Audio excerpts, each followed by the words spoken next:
All right, everybody, welcome back for another deep dive. This time we're going to be taking a look at the house on Sorority Row. Ooh, a good one. A classic. You know, we've been talking about all sorts of different horror movies Yeah. lately, and, I think this one is really interesting, just for a lot of different reasons. It really is. And we're gonna kind of get into all those reasons, and I think we're gonna have some fun. Absolutely. So this one came out in 1983, and for a lot of people, this is like peak slasher. Oh, yeah. We've talked about slashers a lot on this show. Mm-hmm. And so it's really interesting to kind of look at some of the ones that came out kind of during like the golden age Right. and figure out, okay, like what did they do right Mm-hmm. and what makes them stand the test of time. Yeah, and this one definitely did a lot of things right. Absolutely. So before we get too far, let's just sort of set the scene. This is a sorority house Right, and as you would expect. yeah, and it's graduation time. Yeah, big celebration. Big celebration, right? So there's parties happening, there's pranks, and it all kind of culminates in this one really bad prank. A prank gone wrong. A crank gone wrong. Classic horror trope. Yeah, and it sets the whole movie in motion. So Yeah. I don't know. But what do you think? Is this like a good place to start talking about? I think that, so, the prank itself really kind of kicks off this whole chain of events. Right. And it establishes the kind of central conflict. Totally.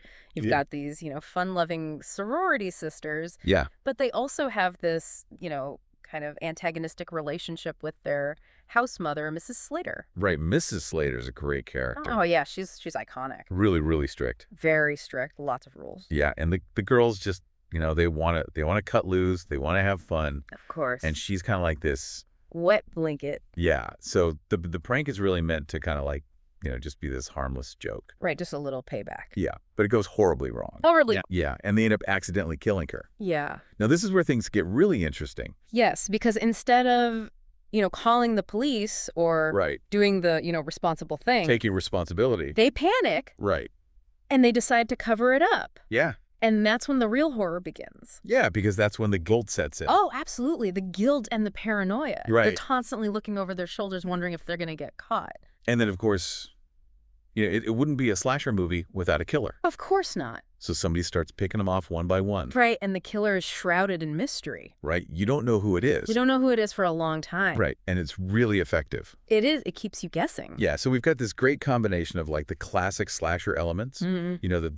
The body count, the Yeah. chase scenes, the Mhm. the whodunit aspect of it. Right. But then it also has this really strong psychological element. Absolutely. These Yeah. these women are really dealing with the ramifications Yes, the emotional fallout. of their actions. So, I mean, I don't know. What are some of the things that stand out to you about this movie? Well, I think one of the things that's really interesting is the way that it uses the sorority house setting. Yeah. It's this place that's supposed to be safe and welcoming, Right. but the film turns it into something really claustrophobic and menacing. Right. The long hallways, the dark corners, the creaking stairs. It all adds to this sense of unease. Very effective. It is. And I also think the film does a great job with suspense. Yeah. It's not just about jump scares. Yeah. It's about building tension slowly and deliberately. Right. And that's something that a lot of modern slasher films, I think, kind of miss. I think so too. It's like you Yeah. said. It's not just about the gore or the violence. It's about the build up. Right. The anticipation, Yeah. the dread. The dread. Yeah. So let's talk a little bit about Catherine. Okay. The final girl.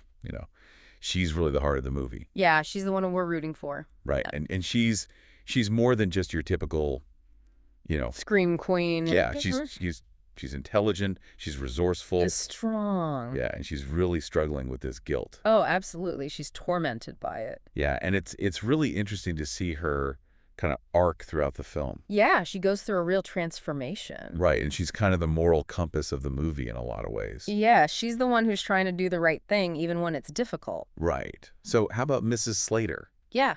I mean, she's such a great villain. Oh, she's fantastic. She's so strict and overbearing. Yes. But there's also this hint of something darker beneath the surface. Right. You get the sense that she has her own secrets. Exactly. Yeah. And her backstory is actually pretty interesting. Yeah. We learned that She's had a tough life. she's had some tragedies in her past. Mm-hmm. and it's kind of shaped who she is. So she's not just this one-dimensional, mean old lady. Right, she's a complex character. She's a complex character. And I think that's what makes her so effective. Yeah, I think so too. And All right. I think it's also worth mentioning that the killer's costume is pretty iconic. Oh yeah, the black raincoat and the jousting helmet. It's so simple. It's so simple but so effective. Right, and it's become like a real, recognizable image from the film. Absolutely. So, I mean, overall, I think The House on Sorority Row is just a really well-made slasher film. It is. It's got all the elements that you want from the genre, Mm-hmm. but it also has this depth and this intelligence Right. that elevates it above a lot of other films. And it's aged really well. Yeah, it really has. It's still just as entertaining and suspenseful today as it was back then. Absolutely. It is. So I guess the question for our listeners is, why do you think this movie has endured? Yeah, what is it about The House on Sorority Row Yeah. that continues to resonate with audiences? Right. Is it the characters? Is it the atmosphere? Is it the themes? Yeah. I think it's probably a combination of all of those things. I think so too, and I think it's also just a really fun movie to watch. It is. It's scary, it's suspenseful, but it's also got a sense of humor about it. Right. It's not taking itself too seriously. Exactly. So, yeah, I think that's part of its appeal as well. I agree. All right. So that is our deep dive on The House on Sorority Row. Hope you guys enjoyed it. Yeah, thanks for joining us. And let us know what you think in the comments. Have you seen this movie? What are your thoughts on it? Do you agree with our assessment? Yeah, and if you haven't seen it, definitely check it out. It's a classic for a reason. It's a classic for a reason. All right, we'll be back soon with another deep dive. Yeah. Bye.